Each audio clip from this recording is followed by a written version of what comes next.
പ്രശ്നം? Summer school anniversary programme ഒന്നും ശരിയാകുന്നില്ല. നിങ്ങളുടെ പ്രോഗ്രാം ഏതാ? കഥയാണ്. നന്നായി പഠിച്ചിട്ടുണ്ട്, എന്നാലും ഒരു ടെൻഷൻ പോലെ. ജിയുടെ പ്രോഗ്രാം ഏതാ? പാട്ട് നന്നായി പഠിച്ചിട്ടുണ്ട്, എങ്കിലും ഒരു ടെൻഷൻ. നദാലിയുടെയോ? കവിത എനിക്ക് മറക്കുമോ എന്നൊരു സംശയം. നിഖയുടെയും നവമിയുടെയോ? നന്നായിട്ട് പഠിച്ചിട്ടുണ്ട്, പക്ഷേ ഇതൊക്കെയാണ് നിങ്ങളുടെ പ്രശ്നമല്ലേ? ഞാൻ ഒരാളെ വിളിക്കട്ടെ.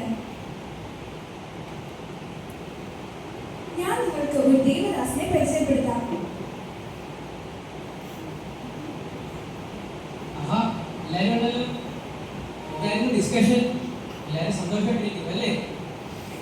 സന്തോഷമില്ല, ഒരു ചെറിയ വിഷയമുണ്ട്. ഇവർക്ക് ഇച്ചിരി ടെൻഷനില്ല.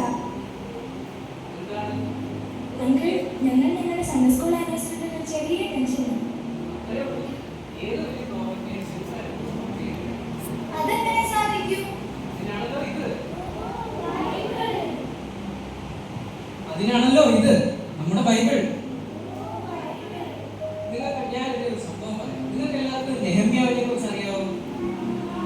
നെഹമ്യാവ് ചെയ്ത പ്രവൃത്തികളെ കുറിച്ച് അറിയാവോ? യെരൂശലേമിലെ ഇടിഞ്ഞു കിടന്ന മതിലുകളെ പണിയാൻ വേണ്ടി ദൈവം അവനെ അയച്ചു. അത് ചെയ്യാൻ വേണ്ടിയാണ് യാത്ര ചെയ്യാൻ തുടങ്ങി. പക്ഷേ അവന്റെ ജനം പിന്തിരിയുന്ന കുറെ പ്രശ്നങ്ങൾ അനുഭവിച്ചു. നിങ്ങൾക്കറിയാമോ ഏതൊക്കെയാണ് പ്രശ്നങ്ങൾ? പട്ടിണി, പരിഹാസം, നിന്ന എന്നിവയൊക്കെ അവർ നേരിടേണ്ടി വന്നു. എന്നിട്ട് അവർ ഒട്ടും പതറിയില്ല. നെഹമ്യാവ് ദൈവത്തിൽ ശക്തിപ്പെടും. തീർച്ചയായും ദൈവം നമ്മെ ശക്തിപ്പെടും. ഞാനൊരു വാക്യം പറയാം. നെഹമ്യാവ് 8:10. ഒരാൾ വായിച്ചേ. ഞാൻ വായിക്കാം. യഹോവയെങ്കിലെ സന്തോഷം നിങ്ങളുടെ ബലമാകുന്നുവല്ലോ എന്ന് പറഞ്ഞു. യഹോവയെങ്കിലെ സന്തോഷം നിങ്ങളുടെ ബലമാകുന്നുവല്ലോ എന്ന് പറഞ്ഞു. അങ്ങനെ ദൈവകൃപയാൽ പണിയെല്ലാം ഭംഗിയായി ചെയ്തു തീർത്തു.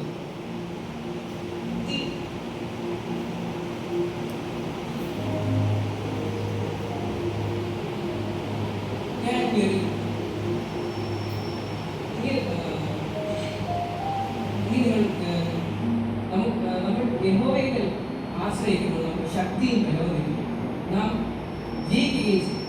കൂടാതെ ദൈവങ്ങളെ കൂടെ ആശ്രയം നമ്മളെല്ലാവരും. ഇനി നെഹമ്യാവ് 8:10 എന്ന് പറഞ്ഞേ. The joy of the Lord is my strength. The joy of the Lord is my strength.